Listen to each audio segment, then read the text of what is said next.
지금 이제 국방부를 둘러보고 있는 권영세 부위원장과 원희룡 기획위원장인데 대략적으로 만약에 용산 대통령 시대가 열린다면 윤석열 당선인 측은 인수위 측은 이렇게 1층에 2층에 대통령 집무실과 비서실을 둬서 산책 나온 용산공원에 산책 나온 시민들이 좀 지켜볼 수 있게 자유롭게 그리고 바로 위에 보좌관과 비서관 동원을 해서 소통을 직접 할 수 있게 그 위에는 민간 합동회를 설치하겠다. 이게 용산 지금 국방부 청사, 신청사를 이렇게 상을 활용하겠다라고 밝히고 있거든요.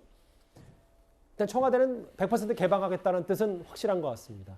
여기에 민주당은 연일 날선 비판을 쏟아내고 있습니다. 오늘 민주당 소속 국방위 위원들은 국방부 앞에서 기자회견까지 열었습니다.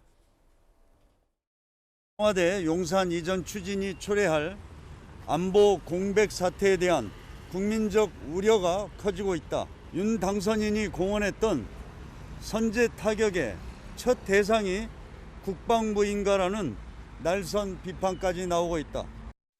옛날 조선시대로 얘기하면은 왕궁 이전 자체가 수도 이전인 거예요. 그러면 민이라고 하는 부분, 국민의 총이라고 하는 부분을 모아야 되는 과정이 필요한 거예요. 국민에게 소상히 알리고 왜 옮길 수밖에 없는지를 다 설명한 다음에 가야 하는 것이 소통인데 그 소통 절차가 없는 거예요. 그냥 이전하겠다. 그냥 따라와라 이런 건데. 비판적인 목소리를 들어봤는데요. 김준일 대표님. 예. 국방부 입장에서는 대통령 들어오면 방 빼야 되는 입장인데 국방부 관계자들이 일부 언론을 통해서 여러 가지 얘기들을 전하고 있고 이게 일개 한대 대대 군대에서 치면 400~500명 이전 때도 사실 준비 기간이 꽤 긴데 지금 국방부에 1000명 넘게 직원들이 있고 이게 거의 대혼란이다. 이런 얘기를 좀 하고 있어요. 그 국방비 패러독스, 국방비 역설이란 게 있어요. 뭐냐면은 이 보수 정부와 진보 정부를 보면은 보수 정부가 보통 안보 굉장히 강조하잖아요. 근데 국방비를 어디서 많이 올리느냐? 진보 정부에서 이를테면 노무현 정부, 문재인 정부 때 국방비 그 증가율이 훨씬 높고요. 예. 보수 정부에서 낮아요. 그러니까 왜냐면은 약간 이게 일종의 자본곡이다 이런 느낌이 있는 거예요. 그래서 기억하시겠지만 예전에 이명박 정부 때 예. 제2롯데월드 타워 세우려고 하면서 서울공항에 성남에 있는 서울공항에 활주로를 트는 문제를 가지고 굉장히 군하고 갈등이 있었잖아요. 저는 이제 이게 약간 그렇게 보입니다. 뭐냐면은 국방이 지금 뭐 이를테면 ICBM 지금 북한이 대륙간 탄도미사일 쏘고 굉장히 위급하고 지금 엄중한 시기고 단순히 아까 이현종 위원께서 말씀하셨지만은 건물만 옮기는 게 아니거든요. 각종 장비들 시설들 뭐 이런 것도 다 옮겨야 되는데 지금 이달 2주 남았거든요. 이달에. 근데 국방부가 1000명이 지금 어디로 갈 것이며 지금 순차적으로 옮겨야 돼요. 지금 얘기를 들어보면은 뭐 일부는 뭐 합참으로 가고 일부는 뭐 다른 구 건물로 가고 그러면서 다른 것까지 다 옮겨야 됩니다. 예. 이거를 지금 2주 안에 다 할 수 있느냐. 국방부에서는 홀대받고 있다 오히려 보수 정부에서 이런 생각이 들 수밖에 없는 거고 국민들도 이 부분에 있어서 상당히 우려가 있기 때문에 윤석열 당선인과 인수위에서 조금 이 부분을 아까 얘기했듯이 시차를 좀 두면서 속도 신중하게 조절하면서. 해야 되지 않을까 그렇게 보여집니다. 현장 목소리도 한번 볼게요. 저도 국방부를 출입했었고 지하에 매점이 있어요. 국방부 청사에.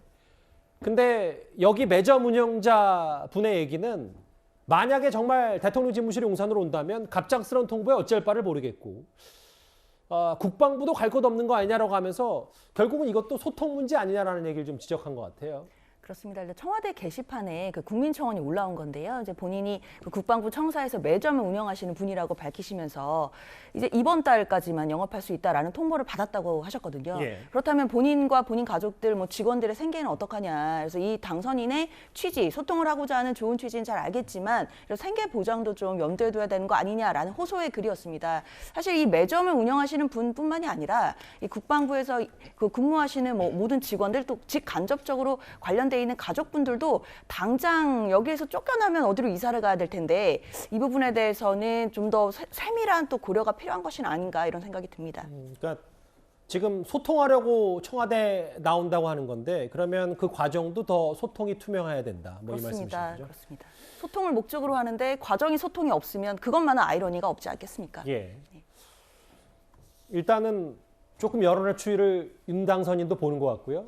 근데 청와대에 안 들어가려는 명분이 확실하더라도 비용이 크면 비판 여론도 동시에 따를 수밖에 없습니다. 그런데 돈이 얼마나 들어갈지 윤 당선인 측과 민주당의 계산이 판이하게 다릅니다. 한번 들어보겠습니다.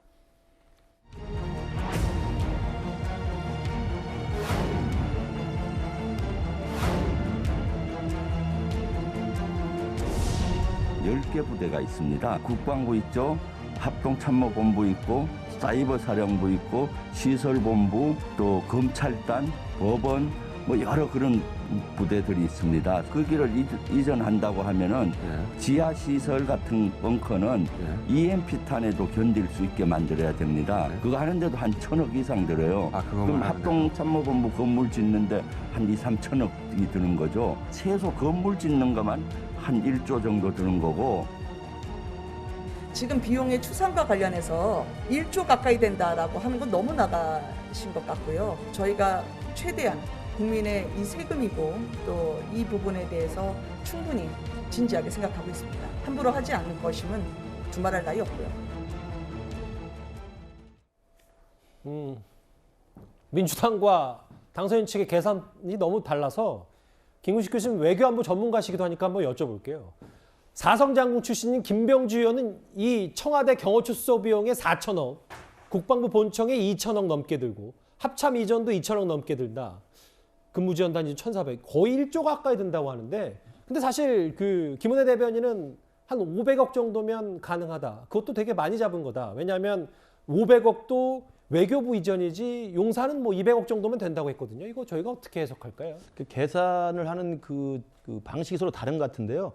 저는 이제 국방부로 옮길 경우에는 적지 않은 비용이 들 거라는 생각이 저도 개인적으로 듭니다. 예. 그리고 다른 건 몰라도 국방부로 옮길 경우에는 관저가 따로 있어야 되는 거 아닙니까? 예. 근데 관저가 지금 뭐 이야기되는 게 한남동에 장관 공간을 쓰겠다는 건데 예. 그게 거리가 좀 일정하게 있어가지고 교통 통제상 상당히 불편함이 있을 수가 있어요. 그래서 일부 언론에서는 확인되지는 않았습니다만 일부 언론에서 국방부로 옮길 때는 그러면 관저를 신축하겠다는 이야기가 나오거든요. 맞아요. 그러면 적어도 국민들 속으로 들어가겠다고 해서 소통 대통령을 하기 위해서 나오는데 자기 집을 지켜서 또 건물을 신축한다는 건 제가 볼 때 국민들이 납득하기 어렵습니다. 아하. 저는 그렇기 때문에 비용의 측면은 충분히 감당할 만한 수준에서 가능해야 된다고 봅니다. 예. 예컨대 YS가 대통령 됐을 때 중앙청 건물을 해체했지 않습니까? 조선총독부. 그렇습니다. 그러니까 예. 과거에 일제의 상징인 조선총독부를 해체한다는 국민적 공감대가 있었기 때문에 그 건물을 해체해서 지금은 그 광화문이 아주 환하게 보이지 않습니까?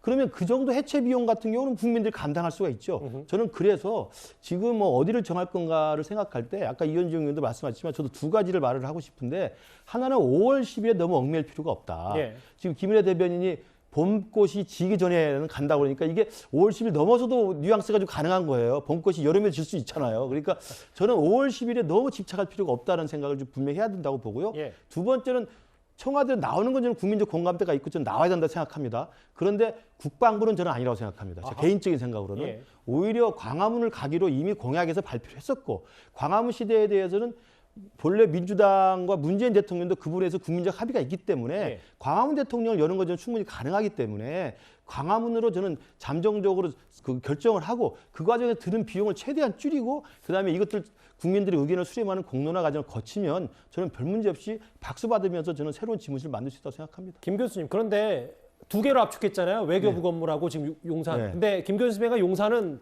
돈 많이 든다고 안 된다는 건데 사실 근데 외교부 건물도 다른 나라와 연락 채널 때문에 거기도 구축해놓은 시스템이 많은데 그럼 또 그 외교부도 돈 많이 드는 거 아니냐?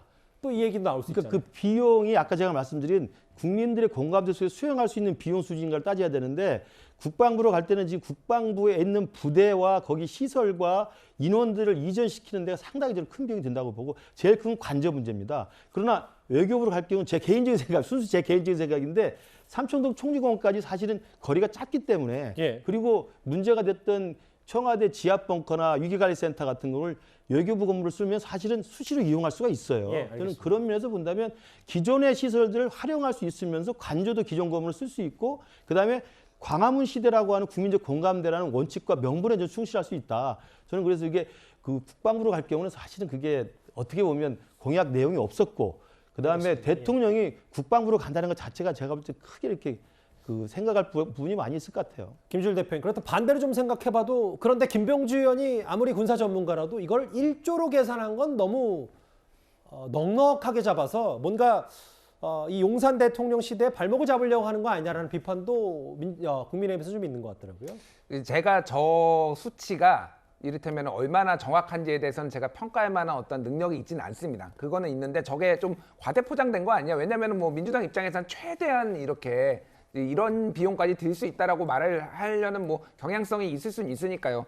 다만 이제 제가 궁금한 거는 지금 김은혜 대변인이 500억, 200억 얘기를 했잖아요. 예를 들면은 지금 김병주 의원은 정확하게 어디에 얼마 항목이 있잖아요. 예. 그러면 이거 따져볼 수가 있거든요. 근데 김은혜 대변인은 200억, 500억 하면 도대체 어떤 데서 어떤 돈이 드는 건지에 대해서 항목을 얘기를 안 하시는 거예요. 그러면 이거는 따져볼 수가 없다라는 겁니다. 그러니까 이게 만약 비용이 들지 않는다라고 주장을 하시려면은 이런 비용에 여기 하는데 이런 돈이 든다라고 하면 그때부터 논쟁이 건설적으로 될 수 있죠. 지금은 그러니까 인수위가 정확하게 어디로 갈지 그리고 어떤 금액이 드는지에 대해서 먼저 대안을 그러니까 그 의견을 제시하는 게 먼저 우선인 것 같습니다.